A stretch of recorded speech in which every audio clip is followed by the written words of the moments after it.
Did you know Bob the Drag Queen wrote a sci-fi novella? You might be thinking, a drag queen branching out into the other arts? If you're anything like me, you've probably listened to Sophie Tucker or Kim Petras, only to have Apple Music suggest drag race music. Which might lead you to question whether Siri just called you.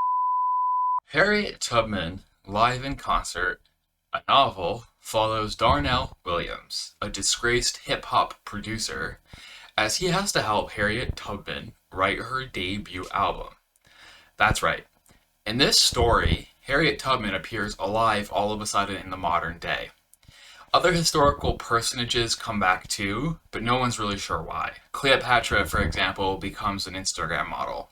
Fortunately, the novel drops that line of inquiry pretty quickly. Back to Harriet Tubman, live in concert, a novel. Your question probably is this book any good? And I'm going to get there in just one moment. First, I'll sketch briefly the plot. There isn't much that happens, as Darnell basically needs to get to know Harriet Tubman on a personal level in order to help her write the debut album. Besides Harriet Tubman, there's also a Quaker DJ, Harriet Tubman's other acquaintances brought back from the dead, Darnell. They all get to know each other through slight misunderstandings that are resolved genuinely in a way that reveals each person's character. In that way, this novel answers the age-old question.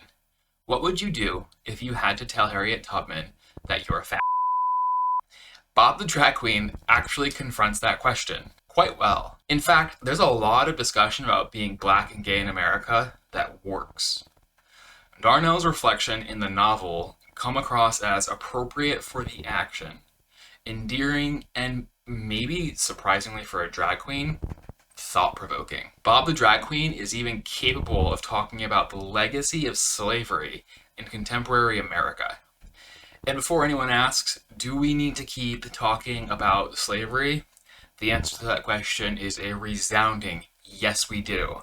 Until people stop denying or minimizing our history, we will need to keep reading narratives with that theme. Period. It's probably pretty clear at this point that I liked this book. Bob the Drag Queen is not a professional writer, and it shows. He often repeats words in the same sentence. This book brings the phrase, "in my feels," into the literary canon, if this book is indeed to enter the literary canon. In my feels as in, I was definitely in my feels.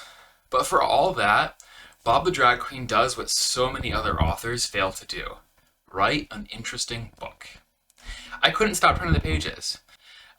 Despite the want of technical sophistication throughout the book, you can't help but think, wow, this is incredibly interesting. What will Harriet Tubman say when you tell her you're amazing? The book even has 2 original songs performed by Bob, the drag queen.